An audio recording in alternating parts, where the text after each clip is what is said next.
திருப்பாவை பாசுரம் 22.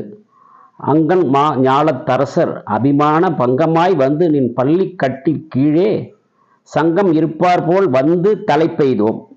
கிங்கினி வாய்ச்செய்த தாமரை பூ போலே செங்கன் சிறுகச் சிறிதே எம்மேல் விழியாவோ. திங்களும் ஆதித்யனும் எழுந்தாற்போல் அங்கண் இரண்டும் கொண்டு எங்கள் மேல் நோக்குதியேல் எங்கள் மேல் சாபம் இழிந்தேலோர் எம்பாவாய். இந்த பாசுரத்தில் கண்ணன் இருக்கிற அறைக்குள்ளே போயாச்சு. கட்டில்கிட்ட போய் நிற்கிறாங்க. சொல்கிறாங்க, உலகத்திலேயே மிகப்பெரிய அரசர்கள்னு சொல்கிறவங்கெல்லாம் உன் கட்டில் கால்கள்கிட்ட வந்து சுற்றி நிற்கிறாங்க. அவங்கள போல் நாங்களும் உன் எதிரே வந்து நிற்கிறோம்.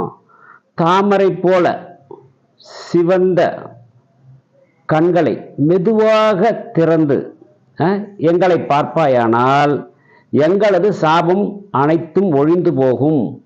உன் கண்களால் சந்திரனும் சூரியனும் போல, அதாவது ஒவ்வொரு கண்ணிலையும் ஒரு ஒரு அருள், ஒன்று ஒளி கொடுக்குது, இன்னொன்று அருள் கொடுக்குது. அப்படிப்பட்ட கண்களை உடைய கண்ணனே, உன் கண்களை திறந்து கொஞ்சமா பார்த்தா போதும், எங்க பாபம் சாபம் எல்லாம் தீர்ந்து போகுமே, எங்களை கொஞ்சம் பாரு அப்படின்னு சொல்றாங்க.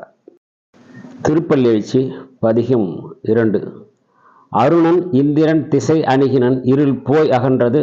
உதயம் நின் மலர்த்திரு முகத்தின் கருணையின் சூரியன் எழ எழ நயன கடிமலர் மலர மற்ற அண்ணல் அங்கண்ணாம் திரள் நிறை அறுபதம் முரல்வன இவை ஓர் திருப்பெருந்துறைவரை சிவபெருமானே அருள்நிதி தர வரும் ஆனந்த மலையே அலைகடலே பள்ளி எழுந்தருளாயே.